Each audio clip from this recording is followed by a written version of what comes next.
Đông Nam Á hiện tại là một trong số những khu vực rất là tiềm năng, đặc biệt là cho những doanh nghiệp tập trung vào mobile first và phát triển ứng dụng điện thoại di động. Và Việt Nam là một trong số những thị trường sôi động nhất. Xin chào, tôi là Nana Phan, hiện tại đang đảm nhận vị trí Head of Strategic Partnership cho mảng Mobile App Monetization tại Yango Ads.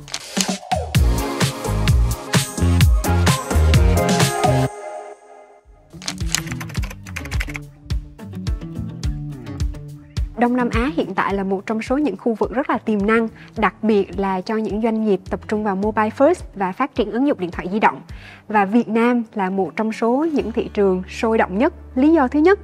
bởi vì người dùng Việt Nam rất là tiềm năng. Phần lớn doanh số Việt Nam là dân số trẻ và mọi người rất cởi mở trong việc tiếp cận với những công nghệ mới hoặc là những ứng dụng mới. Liên tiếp trong nhiều năm, Việt Nam nằm trong top 5 các quốc gia có lượt tải lớn nhất trên toàn thế giới. Ngoài ra, thì Việt Nam còn có một cái sự đầu tư rất là lớn đến từ chính phủ. Chẳng hạn như trong những năm vừa qua, chính phủ đã đầu tư hơn 2 tỷ USD vào việc phát triển cơ sở hạ tầng số và ứng dụng điện thoại di động. Và như mọi người có thể thấy thì trong rất là nhiều năm, chính phủ đã khuyến khích đưa những cái dịch vụ công lên nền tảng số rất là nhiều. Kèm theo đó là sự quan tâm và đầu tư rất là lớn đến từ những công ty công nghệ nước ngoài, chẳng hạn như Google, Amazon, Nvidia, Apple, TikTok. Điểm thứ ba đó là thị trường Việt Nam có nguồn nhân lực rất là tiềm năng. Các nhà phát triển tại thị trường Việt Nam thì được tiếp cận với lại công nghệ và có tư duy phát triển ứng dụng từ rất là sớm. Không chỉ là phát hành ra được những ứng dụng có chất lượng để đáp ứng nhu cầu ở trong nước mà cũng đã bắt đầu xuất khẩu ra thị trường quốc tế rồi. Thì theo như một số báo cáo hiện tại, cứ mỗi phút thì sẽ có hơn 500.000 lượt tải ứng dụng trên toàn thế giới. Và trong đó thì có hơn 10.000 lượt tải là đến từ các ứng dụng Make in Việt Nam. Thì khi mà nói về tiềm năng thì chắc chắn đầu tiên chúng ta sẽ trao đổi về phần doanh thu trước. Bởi vì doanh thu luôn luôn là một cái mục tiêu cuối cùng của phần lớn các doanh nghiệp. Thì khi mà nói về doanh thu đến từ các ứng dụng điện thoại di động thì hiện tại trên toàn thế giới, trong tất cả các ứng dụng điện thoại di động thì mảng game đang là mảng mà tạo ra nhiều doanh thu nhất, với cái doanh thu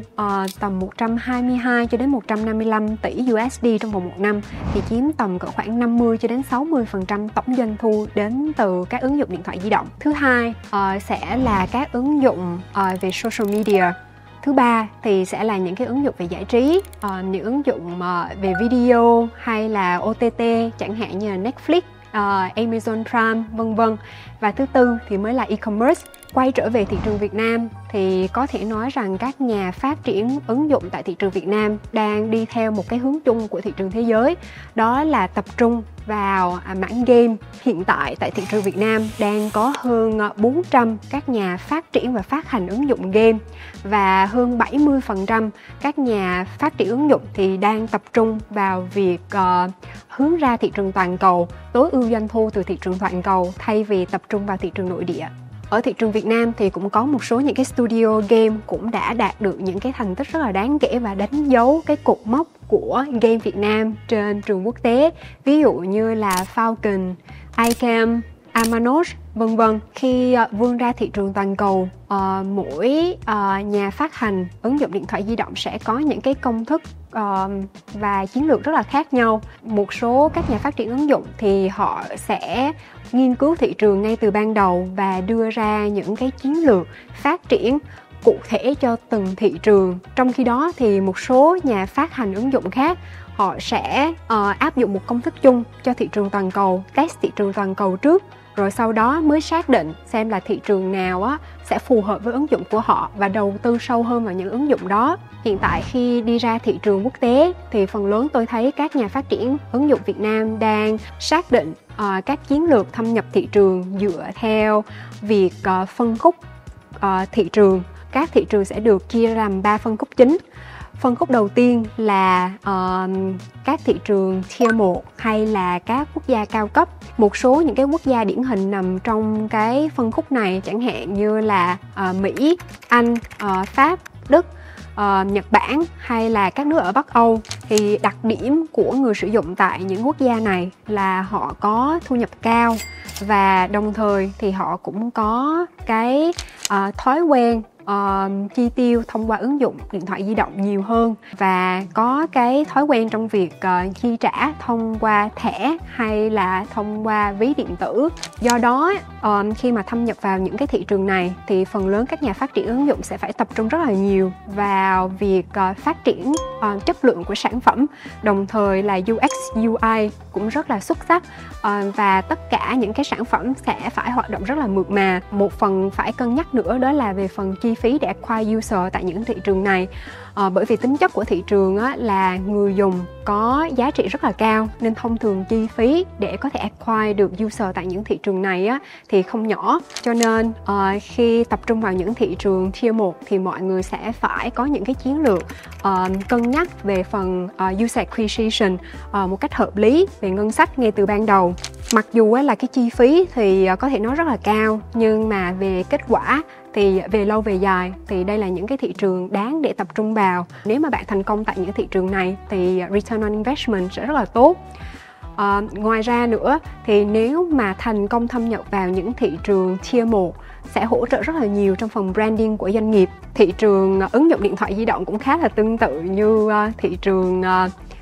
music ca nhạc vậy. Thì khi mà mọi người đưa ra một cái sản phẩm âm nhạc thì mục tiêu lúc nào cũng sẽ là được lên top Billboard của những cái quốc gia tiên tiến như là US, UK, đúng không ạ? Thì đối với lại các nhà phát hành ứng dụng điện thoại di động cũng tương tự như vậy. Khi mà một sản phẩm có thể lên top chart của những cái quốc gia tier 1 thì nó sẽ hỗ trợ rất là nhiều trong việc tạo nên sự tin tưởng cho người dùng khi mà họ thâm nhập vào những thị trường khác. Tiếp theo là những thị trường tier 2 hay là những cái thị trường ở mức trung bình, chẳng hạn như là một số những cái quốc gia ở khu vực Đông Nam Á, một số những cái quốc gia ở khu vực Nam Mỹ như là Brazil, hay là một số những cái quốc gia ở khu vực Trung Đông như là Emirates hay là Thổ Nhĩ Kỳ, hoặc là ở Bắc Á như là Nga, vân vân. Đặc điểm của người dùng tại những thị trường này thì họ có cái mức chi tiêu trung bình và sẽ có cái sự kết hợp giữa những người dùng mà họ sẵn sàng chi trả cho những cái sản phẩm và dịch vụ bên trong ứng dụng. Đồng thời cũng sẽ có những người dùng mà họ ưu tiên việc sử dụng những cái ứng dụng miễn phí và họ sẵn sàng xem quảng cáo ở phía bên trong ứng dụng để mà đổi lại cái sự tiện ích trong việc sử dụng những cái ứng dụng miễn phí này.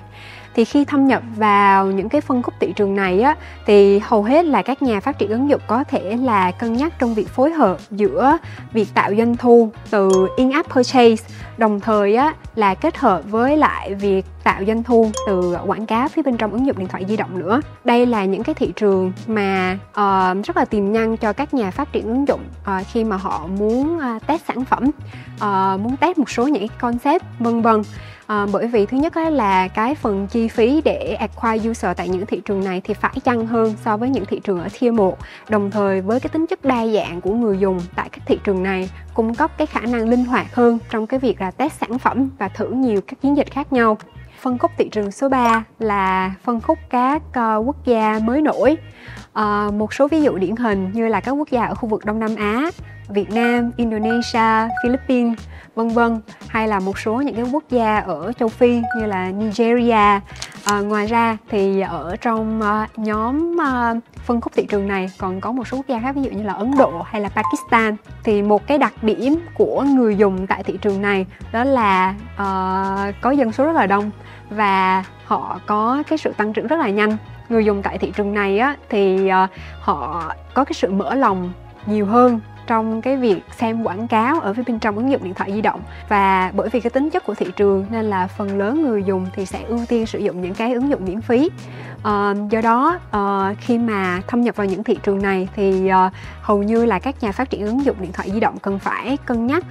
trong việc tối ưu doanh thu từ quảng cáo là chính. Tuy nhiên rằng là có thể là tận dụng cái số lượng lớn của người sử dụng tại khu vực này để thực hiện các hoạt động A/B testing cho sản phẩm nè, vân vân, hoặc là tận dụng cái phần chi phí quảng cáo CPA khá là phải chăng tại thị trường này để mà acquire user với số lượng lớn. xu hướng đầu tiên mà hiện tại chúng tôi đang thấy rất là nhiều các nhà phát triển và phát hành ứng dụng điện thoại di động đang áp dụng, đó là mô hình hybrid monetization cho ứng dụng. Thì như mọi người biết là phần monetization dành cho ứng dụng á, thì có rất là nhiều những cách khác nhau, chẳng hạn như là thực hiện in-app purchase, hay là doanh thu đến từ quảng cáo, hay là subscription, hay là thậm chí người dùng có thể là chi trả để được sử dụng ứng dụng đó. Thì đối với lại phần hybrid monetization sẽ là việc kết hợp mix and match giữa nhiều cái mô hình tạo doanh thu khác nhau dành cho ứng dụng điện thoại di động. Trước đây thì hầu như mọi người sẽ tập trung khá là nhiều vào phần in-app purchase. Tuy nhiên rằng là đối với lại phần in-app purchase á, thì thách thức rất là nhiều trong cái việc có thể là khuyến khích người sử dụng thực hiện một cái hành động mua hàng ở phía bên trong ứng dụng điện thoại di động. Thì theo thống kê hiện nay á, trong tổng số người sử dụng thì tầm 5% người sử dụng là họ sẽ sẵn sàng để mà thực hiện cái hành động mua hàng ở phía bên trong ứng dụng điện thoại di động mà thôi. Thì nếu mà trong trường hợp bạn chỉ tập trung vào một mô hình tạo doanh thu duy nhất thôi, thì bạn có thể là mất đi cái cơ hội để tạo doanh thu từ 95% những người sử dụng mà họ không thực hiện cái hành động in-app purchase đó. Cho nên là khi mà có sự phối hợp giữa nhiều cái mô hình tạo doanh thu khác nhau thì nó cũng tăng cái khả năng để tiếp cận với những cái người dùng khác nhau, và đồng thời là tối ưu hóa được doanh thu hơn từ nhiều nguồn khác nhau, thay vì chỉ tập trung vào một nguồn duy nhất. Và ngoài ra nữa, đối với lại những nhà phát triển và phát hành ứng dụng điện thoại di động mà đang nhắm đến thị trường toàn cầu, thì mô hình hybrid monetization cũng khá là quan trọng, bởi vì trên thị trường toàn cầu thì mỗi quốc gia sẽ có những cái người sử dụng với những cái đặc điểm về chi tiêu khác nhau, nên việc mà áp dụng những cái mô hình tạo doanh thu khác nhau nó sẽ mang cái tính linh động hơn để tiếp cận và tận dụng những cái người sử dụng tại những cái thị trường này được tốt hơn. Thứ hai là việc áp dụng AI để tối ưu doanh thu từ ứng dụng điện thoại di động. Đặc biệt là đối với lại những nhà phát hành ứng dụng điện thoại di động mà hiện tại đang tập trung vào phần in-app ads monetization, thì AI có thể hỗ trợ rất là nhiều trong việc phân tích dữ liệu và từ đó đưa ra những cái đề xuất để tối ưu hóa doanh thu. Chẳng hạn như có thể là đưa ra những đề xuất về vị trí đặt để quảng cáo sao cho phù hợp hơn và mang đến cái doanh thu cao hơn, hoặc là đề xuất về cái thời gian hiển thị quảng cáo, hay là đề xuất về việc set giá sàn khi mà thực hiện in-app ads monetization với đa mạng quảng cáo, vân vân. Ngoài ra thì AI cũng có thể được sử dụng để phân tích dữ liệu ở thời gian thật, đặc biệt là rất là quan trọng khi mà các nhà phát hành ứng dụng điện thoại di động đang sử dụng mô hình bidding trên những cái mạng quảng cáo khác nhau. Thì thay vì sẽ phải manually kiểm tra dữ liệu và đưa ra quyết định cho từng ứng dụng một hay là từng cái mạng quảng cáo một, thì các nhà phát triển ứng dụng điện thoại di động có thể là áp dụng AI vào để phân tích dữ liệu và đưa ra những cái đề xuất này tại thời gian thật. Có thể là đề xuất về những cái giá sàn sao cho phù hợp nhất, chẳng hạn như là giá sẽ không quá cao để bị mất đi cái fill rate, hay là giá sẽ không quá thấp để mà bị ảnh hưởng đến doanh thu, vân vân. Và một cái xu thế tiếp theo và cũng là một điều lưu ý, đó là mối quan tâm và tầm quan trọng của việc đảm bảo an toàn về dữ liệu và quyền riêng tư của người sử dụng. Thì ngoài những điều luật sẵn có, chẳng hạn như là GDPR, PDPA, thì chính bản thân người sử dụng hiện nay cũng đã có quyền được lựa chọn xem họ có muốn chia sẻ dữ liệu cá nhân cho các nhà quảng cáo hay là không. Thì việc này nó cũng hạn chế khá là nhiều trong việc thu thập dữ liệu và xử lý những dữ liệu để tối ưu hóa doanh thu. Từ cái hạn chế này, rất là nhiều những nhà phát hành ứng dụng đang hướng đến nhắm mục tiêu ẩn danh hoặc là theo ngữ cảnh. Thì thách thức đầu tiên có thể là đến từ việc không nắm rõ hoặc là không tuân thủ theo những điều luật hay là quy định sẵn có. Thì khi ra mắt một ứng dụng điện thoại di động thì chúng ta cần phải tìm hiểu những cái điều luật này rất là kỹ để tránh những cái rủi ro xảy ra về sau. Một ví dụ đơn cử là nó đã xảy ra từ trước rồi. Chẳng hạn như theo báo cáo của Apple thì hàng năm Apple đã phải loại bỏ hơn 100.000 ứng dụng ra khỏi Apple Store. Và ở trong đó thì có hơn 5.000 ứng dụng là đến từ các nhà phát hành Việt Nam rồi. Và phần lớn cái lý do bị loại bỏ đó là vi phạm hướng dẫn thiết kế. Cho nên là khi phát hành ứng dụng điện thoại di động thì mọi người cần phải tìm hiểu những cái quy định này một cách rõ ràng hơn. Thách thức thứ hai đó là việc vận hành và quản lý các chiến lược tối ưu doanh thu, đặc biệt là đối với lại các nhà phát hành ứng dụng mà đang tập trung vào việc tối ưu doanh thu thông qua quảng cáo. Tại thị trường Việt Nam thì có hơn 97% các nhà phát triển ứng dụng đang tạo doanh thu với hơn một ad network. Thì việc sử dụng nhiều mạng quảng cáo như vậy có thể là tăng cái khả năng, cái cơ hội để tiếp cận được nhiều thị trường hơn, vân vân. Thách thức tiếp theo đó là làm sao có thể cân bằng được giữa trải nghiệm của người dùng trong khi tiếp tục tối ưu hóa doanh thu đến từ ứng dụng. Chẳng hạn như việc hiển thị quảng cáo quá thường xuyên có thể khiến cho người dùng bị khó chịu và từ đó họ rời bỏ ứng dụng. Nên việc cân bằng giữa trải nghiệm của người dùng và doanh thu là rất là quan trọng. Đầu tiên, Yango Ads sẽ cung cấp một giải pháp toàn diện để hỗ trợ các nhà phát hành ứng dụng điện thoại di động Việt Nam trong việc tối ưu hóa doanh thu, từ việc cung cấp nền tảng cho đến cung cấp các hướng dẫn cũng như là việc tích hợp với lại đa mạng quảng cáo để tối ưu hóa doanh thu được tốt nhất. Ngoài ra, không chỉ cung cấp nền tảng mà Yango Ads còn sẽ có đội ngũ chuyên gia để tham gia vào việc hỗ trợ tư vấn trong các chiến lược tối ưu doanh thu. Yango Ads cũng nhắm đến mục tiêu sẽ hỗ trợ các nhà phát triển Việt Nam vươn ra thị trường toàn cầu, đặc biệt là những thị trường mới nổi và có nhiều tiềm năng, chẳng hạn như là Đông Âu hay là thị trường Trung Đông. Tiếp theo nữa, Yango Ads cũng tập trung rất là nhiều vào việc tuân thủ các chứng chỉ quốc tế, đặc biệt là về quyền riêng tư và bảo mật dữ liệu như là ISO, PCI DSS. Đầu tiên là luôn luôn đặt người dùng làm trọng tâm, bởi vì trải nghiệm của người dùng càng tốt, người dùng ở lại với ứng dụng của bạn càng lâu hơn thì khả năng để tạo ra doanh thu sẽ càng cao hơn. Thứ hai, đó là luôn luôn tìm hiểu và tuân theo những cái điều luật và quy định, không nên lách luật. Như vậy mới có thể phát triển lâu dài được. Thứ ba là tận dụng những nguồn tài nguyên và nguồn lực sẵn có để có thể phát triển nhanh hơn. Thay vì bạn phải tự làm tất cả mọi thứ và dành thời gian rất là nhiều trong việc phát triển, thì bạn có thể tận dụng nguồn lực từ những chuyên gia hay là những đối tác đáng tin cậy có sẵn ở phía trên thị trường, hay là tận dụng sức mạnh từ cộng đồng để có được những cái insight giá trị và phát triển được nhanh hơn. Cảm ơn các bạn đã theo dõi buổi chia sẻ ngày hôm nay và hy vọng với những tiềm năng sẵn có của Yango Ads, chúng tôi có thể là một đối tác để đồng hành cùng với các nhà phát triển và phát hành ứng dụng Việt Nam để tối ưu doanh thu trong thời gian tới.